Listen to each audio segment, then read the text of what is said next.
రాజుగారి దగ్గర సెలవు తీసుకొని మళ్ళీ వాళ్ళ ధనాన్ని 2 పడవల నిండా నింపుకొని వ్యాపార నిమిత్తమై తిరిగి వారి రాజ్యానికి ప్రయాణం ప్రారంభం చేశారు. దారిలో ఏ దేవాలయాలు కనబడితే ఆ దేవాలయాలకు వెళుతూ అనేక రకమైన దాన ధర్మాల కార్యక్రమాలు చేస్తూ ప్రయాణాన్ని కొనసాగిస్తూ ఉన్నారు. చాలా రోజులు ప్రయాణం చేసిన తర్వాత బాగా అలసిపోయి పడవల్ని ఒడ్డుకు పట్టించి విశ్రాంతి తీసుకుంటూ ఉన్నారు. సత్యనారాయణ స్వామి వారికి వారిపై మళ్ళీ అనుమానం కలిగింది. ఇంతటి కష్టం వచ్చినా సరే అంతే ఉన్నారా, లేకపోతే ధనం ఉంది అనే అహంకారం ఉందో లేదో తెలుసుకుందామని సాక్షాత్తు ఆ స్వామివారే ఒక సన్యాసి రూపం ధరించి వారి దగ్గరకు వచ్చి అడుగుతూ ఉన్నారు. మీరు చూస్తే వ్యాపారులాగా ఉన్నారు, మీరు ఎందుకు ఇక్కడికి వచ్చారు, మీ పడవల్లో ఏముంది అని ఆ సావుకాలు ఇద్దరిని కూడా ఆ సన్యాసి అడిగారు. వెంటనే ఆ సావుకాలు ఇద్దరు కూడా ధనం ఉంది అనే అహంకారంతో చెబుతూ ఉన్నారు. నీకెందుకు, మా పడవల్లో ఏముంటే నువ్వు సర్వసంగా పరిత్యాగివి, అన్నీ వదిలేసిన వాడివి, అయినా సరే మా పడవల్లో ఆకులు పుల్లులు తప్ప ఏమీ లేవు అని అబద్ధం చెప్పారు. వెంటనే ఆ సన్యాసి వల్ల ఉన్న సత్యనారాయణ స్వామి వారు తథాస్తు అనేసి పక్కకు వెళ్ళి ఒక చెట్టు కింద కూర్చున్నాడు. ఆ సావుకారు ఇద్దరు కూడా కాలకృత్యాల కార్యక్రమాలు అన్ని కూడా పూర్తి చేసుకొని నది దగ్గరికి వచ్చి చూసేసరికి ఆ పడవల్లో ఆకులు పుల్లలు తప్ప ఏమీ లేదు. మామాళ్ళు ఇద్దరు కూడా బాధపడుతూ మళ్ళీ మనం ఏదో అపరాధం చేశాము, ఇంతకుముందు మన దగ్గరికి ఒక సన్యాసి వచ్చారు, ఆయనను మనం అవహేళన చేశాం, అందుకే మనకి ఇంతటి కష్టం వచ్చింది అని ఆలోచిస్తున్న లోపే దూరంగా ఒక చెట్టు కింద ఆ సన్యాసి కనబడ్డారు. వెంటనే ఆయన దగ్గరికి వెళ్ళి సన్యాసికి చాలా నమస్కారం చేసుకొని మా అపరాధాన్ని మన్నించండి అని చెప్పేది. వారి సావుకారు ఇద్దరు కూడా అనేక రకమైన శాస్త్రానికి నమస్కారాలు చేశారు. వెంటనే ఆ స్వామివారు ఆ నమస్కారానికి చాలా సంతోషించి ఆ స్వామివారి రూపం వారికి దర్శనం ఇచ్చారు. వెంటనే సాక్షాత్తు సత్యనారాయణ స్వామి వారే ఆ సన్యాసి రూపం ధరించి వచ్చారని వారిద్దరు కూడా అనుకొని అనేక రకాలుగా స్తోత్రాలు చేశారు. స్వామివారు చెబుతూ ఉన్నారు, మానవులకి కష్టం వస్తే తప్ప దేవుడు కానీ దేవాలయాలు కానీ గుర్తురావు, ధనం ఉంది అనే అహంకారాన్ని ఆ సావుకాలు ఇద్దరిని కూడా స్వామివారు చాలా ఆగ్రహం చేశారు. వెంటనే ఆ సావుకాలు ఇద్దరు కూడా అంటున్నారు, బ్రహ్మాది దేవతలే నీ మాయని తెలుసుకోలేరు, మానవులం మేమెంత, మా అపరాధాన్ని మన్నించండి అని ఆ సావుకాలు ఇద్దరు కూడా నమస్కారం చేసుకున్నారు. ఆ స్వామివారు తిరిగి వారి ధనాన్ని వారికి ఇచ్చేసి స్వామివారు అంతర్ధానమయ్యారు. వెంటనే ఆ సావుకాలు ఇద్దరు కూడా మళ్ళీ వారి ప్రయాణాన్ని ప్రారంభం చేశారు. వారి రాజ్యం వచ్చింది. వెంటనే ఒక దూతను పిలిపించి మా రాకను ఇంట్లో తెలియజేయమని పంపించారు. ఆ దూత ఇంటికి వెళ్ళేసరికి తల్లి కూతురులైన లీలావతి కళావతి ఇద్దరు కూడా సత్యనారాయణ స్వామి వ్రతం చేస్తూ ఉన్నారు. వ్రతం చేస్తున్న సమయంలోనే ఆ దూత ఎప్పుడో వెళ్ళిన మీ భర్త అల్లుడు ఇద్దరు కూడా తిరిగి వచ్చారు అని చెప్పేసరికి తల్లి కూతురు ఇద్దరు కూడా చాలా ఆనందపడ్డారు. తల్లి అయిన లీలావతి చెబుతుంది, నేను నదీ తీరానికి వెళ్ళి వారికి కావాల్సిన ఏర్పాట్లు చేస్తాను, నువ్వు సత్యనారాయణ స్వామి వ్రతం అంతా పూర్తి చేసుకొని అక్కడికి రామ్మ అని చెప్పేసి కూతురైన కళావతికి వ్రతాన్ని అప్పచెప్పి వెళుతుంది. వెంటనే కళావతి భక్తి శ్రద్ధతో వ్రతాన్ని చేస్తుంది. కానీ ఎప్పుడో ఎన్నో సంవత్సరాల క్రితం భర్తను చూశాను అనే కంగారులో తీర్థం ప్రసాదాలు తీసుకోకుండా ఆ నదీ తీరానికి బయలుదేరింది. కళావతి ఎప్పుడైతే నదీ తీరానికి వచ్చేసరికి అక్కడ ఉన్న వారందరూ కూడా క్షేమంగా ఉన్నారు, కానీ తన భర్త మాత్రం పడవతో సహా నీళ్ళల్లో మునిగిపోతూ కనబడ్డారు. అందరూ కూడా చాలా ఆశ్చర్యపోయారు. ఉంటే అందరూ ఉండాలి, లేకుంటే అందరూ పోవాలి, కానీ ఆయనకి ఒక్కడికే ఇలా జరగడం ఏంటి అని ఆలోచిస్తున్న సమయంలోనే కళావతి అనుకుంది, భర్త లేని జీవితం నాకెందుకు అని తన భర్త పాదుకలు తీసుకొని ఆ నదిలోకి బయలుదేరింది. వెంటనే ఆకాశవాణి ద్వారా ఒక మాట వినబడింది, మీ అమ్మాయి వ్రతం చేసింది కానీ తీర్థ ప్రసాదాలు తీసుకోలేదు, తీర్థ ప్రసాదాలు తీసుకొని వస్తే మళ్ళీ నదీ తీరానికి వస్తే తన భర్త క్షేమంగా కనబడతారని చెప్పేసరికి వెంటనే కళావతి ఇంటికి వెళ్ళి ఆ తీర్థ ప్రసాదాలు తీసుకొని మళ్ళీ నదీ తీరానికి వచ్చేసరికి తన భర్త క్షేమంగా కనబడ్డాడు.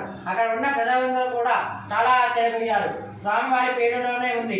సత్యం అంటే నిజం అని, వారు నిజమైన దేవుడు అని చెప్పేసి అక్కడ ఉన్న వాళ్ళంతా అనుకున్నారు. వెంటనే ఆ శాపకాలు ఇద్దరు కూడా అంటున్నారు, ఇక్కడే ఉంటే ఇంకెన్ని అవరోధాలు జరుగుతాయో, మనం ఇంటికి వెళ్దాం అనేసరికి తల్లి కూతుళ్ళు అన్నారు, ఈ నదీ తీరానే ముందుగా మనం వ్రతం చేసుకొని ఇంటికి వెళ్దాం అని చెప్పేసి ఆ నదీ తీరానికి కావాల్సిన సామాగ్రి అంతా తెప్పించుకొని బంధువులని బ్రాహ్మణులని అందరినీ కూడా అక్కడికే పిలిపించుకొని అత్యంత భక్తి శ్రద్ధలతో సత్యనారాయణ స్వామి వ్రతాన్ని ఆచరించారు. ఇది మొదలు బ్రతికి ఉన్నంత కాలం ప్రతి పౌర్ణమి నందు ప్రతి ఏకాదశి నందు సత్యనారాయణ స్వామి వ్రతాన్ని ఆచరిస్తూ యహలోకంలో సకల సుఖాలను అనుభవించి చివరికి మోక్షాన్ని పొందారని చెప్పేసి 4వ కథలో చెప్పారు. ఇది శ్రీ స్కాంద పురాణే దేవాఖండే చతుర్థోధ్యాయ సమాప్తః.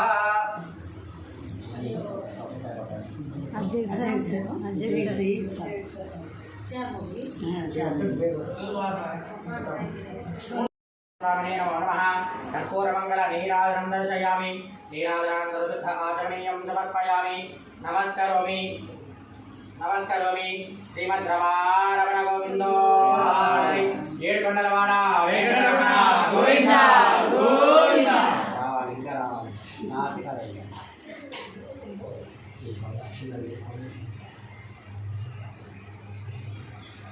అందరూ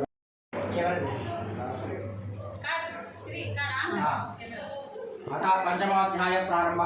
ఓ మునులారా, మీకు చివరిదైన 5వ కథను చెప్తానని చెప్పేసి సూత మహాముని 5వ కథను ప్రారంభం చేశారు. పూర్వము ముల్కాముఖుడు అనే ఒక రాజు ఉండేవాడు. ఆ రాజుగారికి 100 మంది కొడుకులు.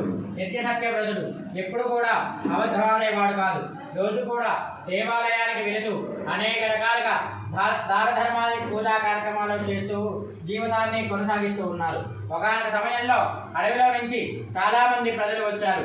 మా మీద అడవిలో అనేక రకమైన క్రూర జంతువులు దాడి చేస్తున్నాయి, వాటి నుండి మాకు విముక్తిని ప్రసాదించండి అని ఆ ప్రజలందరూ కూడా ఆ రాజుగారిని కోరుకున్నారు. వెంటనే ఆ రాజుగారు తన సైన్యాన్ని వెంటనే పెట్టుకొని అడవిలో అనేక రకమైన క్రూర మృగాలు అన్నింటిని కూడా వేట చేసి అలసిపోయి ఒక చెట్టు కింద విశ్రాంతి తీసుకుంటున్న సమయంలోనే పక్కనే ఉన్న ఒక మారేడు చెట్టు కింద గొల్లపిల్ల వారందరూ కూడా కూర్చొని అత్యంత భక్తి శ్రద్ధలతో సత్యనారాయణ స్వామి వ్రతాన్ని చేసి గొప్పవారైన రాజుగారు ఇక్కడికి వచ్చారు అని ఆ రాజుగారి దగ్గరికి వెళ్ళి తీర్థ ప్రసాదాలు ఇస్తే ఆ రాజుగారు తీసుకోలేదు.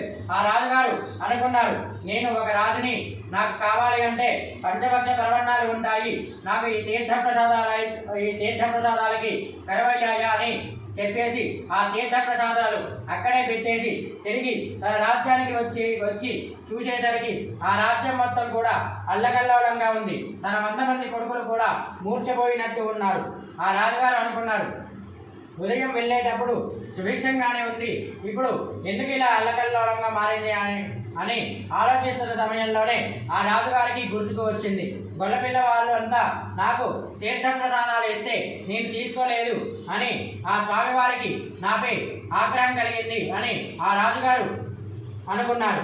ఎక్కడైతే ఆ తీర్థ ప్రసాదాలు పెట్టి వచ్చారో మళ్ళీ అక్కడికే వెళ్ళి ఆ తీర్థ ప్రసాదాలు తీసుకొని తన రాజ్యానికి వచ్చి చూసేసరికి మళ్ళీ మామూలు అయ్యింది. వెంటనే ఆ రాజుగారు అనుకున్నారు, స్వామివారు నిజమైన దేవుడు, ఎటువంటి కోరికలైనా సరే ఆ సత్యనారాయణ స్వామి వారు నెరవేరుస్తారని చెప్పేసి ఆ రాజుగారు తన ప్రజలందరి చేత సత్యనారాయణ స్వామి వ్రతాన్ని ఆచరిస్తూ బ్రతికి ఉన్నంత కాలం ప్రతి నెల సత్యనారాయణ స్వామి వ్రతాన్ని ఆచరిస్తూ ఇహలోకంలో సకల సుఖాలు అనుభవించారు. ఆకాశాత్ పతితంతోయం యథా గచ్చే సాగరం సర్వదేవ నమస్కారః కేశవం ప్రతిగచ్చతి.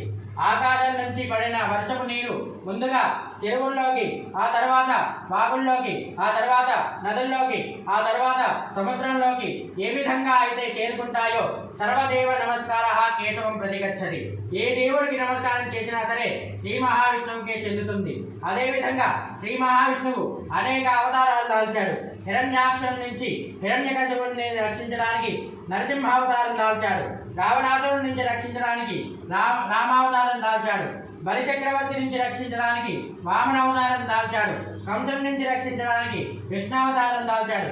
అదేవిధంగా కలియుగంలో మానవులు కోరిన కోరికలు తీర్చడానికి అన్నవరంలో శ్రీ వీర వెంకట రమాసహిత సత్యనారాయణ స్వామి స్వామి వారిగా అవతరించారు.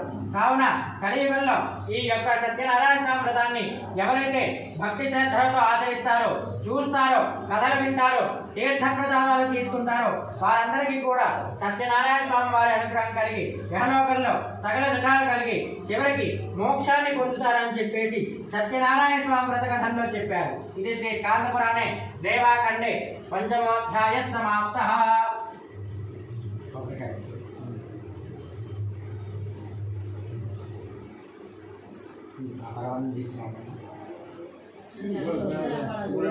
అక్షింత అక్కడ వేసేసి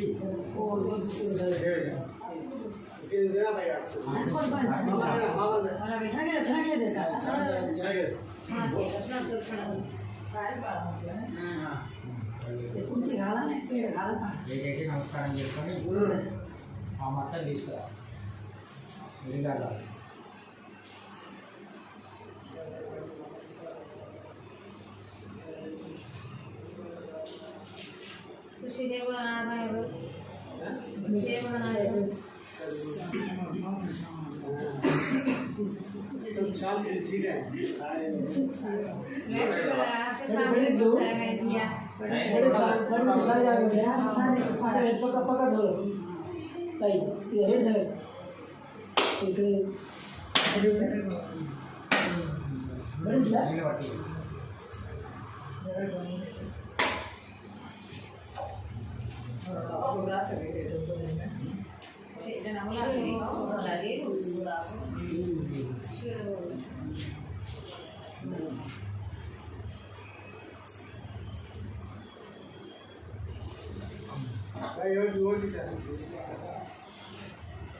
మూత తీసి ఈ కొబ్బరి చెట్ల మీద ప్రసాదం మీద నీళ్ళు మూత తీసేసి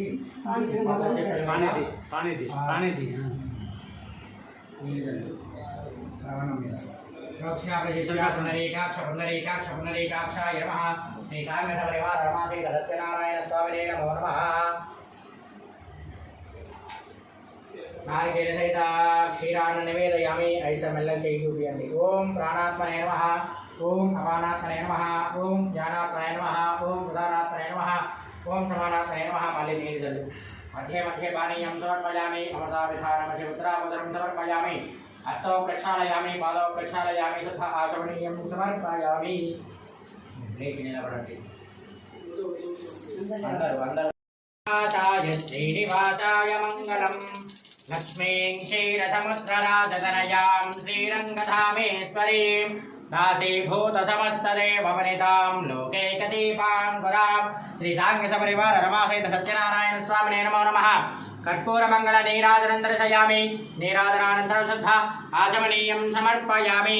నమస్కరోమి. తీసుకోమా అందరికి చూపి ఒకసారి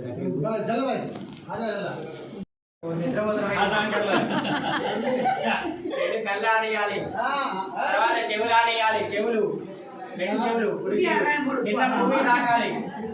నీ చేతికి కాదు, చేతి తాకిస్తావు.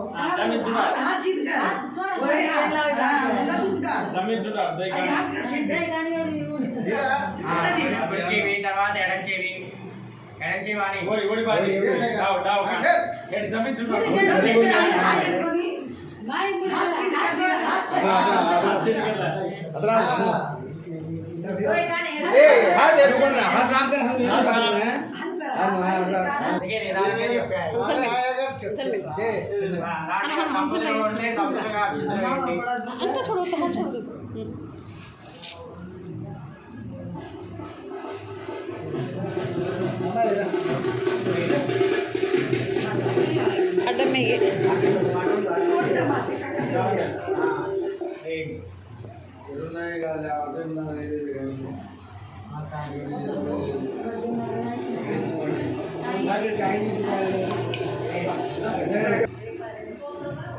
బట్టలు రెడీ చేసుకొని పెట్టే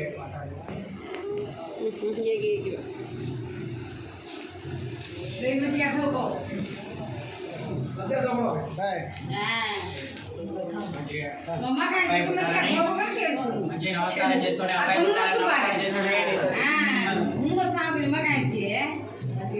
అబ్బాయి అంటే అబ్బాయే కాదు, ఎవరు పుట్టినా ఓకే అనుకోవాలి.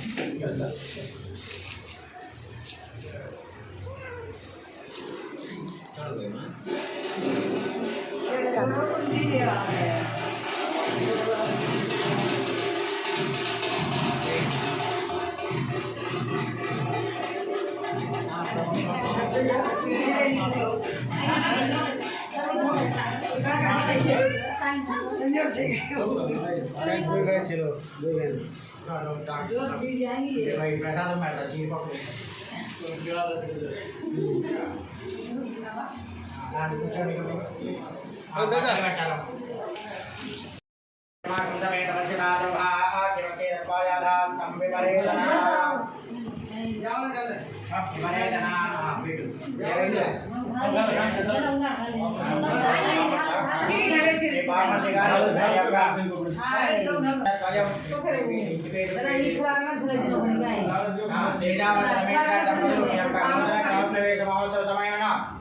బావగారికి నమస్కరిస్తూ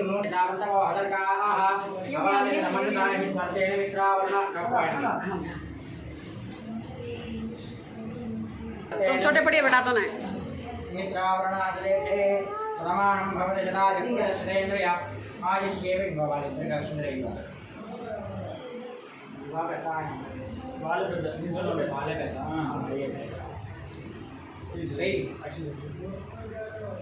प्रमाणं भवति सदा जगुरश्रेन्द्रिय आयुष्येवेन्द्रिये प्रतिष्ठति प्राचर प्रियमेधा साचरा चंद्रपुत्रका उदपरता दशमाचरा चितप्राचरा माइंड डाउन इसको नौ खड़ा दे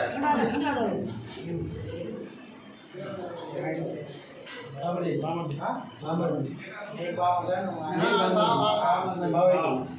बामडी గారు పేరు తైదాల సుబ్బారావు గారి దంపతులు మీ యొక్క నూతన గృహ ప్రవేశం నమస్కరిస్తూ నూతన వస్త్రద్వయం వస్త్రాన్ని వదాధే యోరక్షిద్రాబంధవ హతర్గాః అవాతిరతమనుతాని విస్మర్తేన మిత్రావరణాసజేతే సమత్వాయాధాస్తం విపరేతనా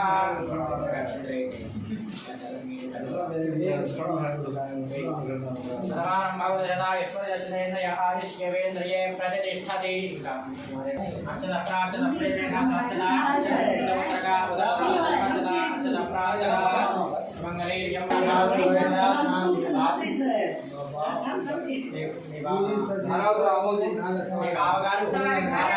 రామోజీ గారి దంపతులు మీ యొక్క నూతన గృహ భావమర్దిని చెల్లిని ఆశీర్వదిస్తూ నూతన వస్త్రద్వయం ఓం ఇవం వస్త్రాన్ని భీమతావజాతే యోరక్షిద్రాబంధవో హతర్గాః అవాతిరతమనుతాని స్పర్శేన మిత్రావరణాశజేతే శతమానం భవతి శతాయు పురుషశ్రేంద్రియ ఆయుష్యేవేంద్రియే ప్రతిష్ఠతి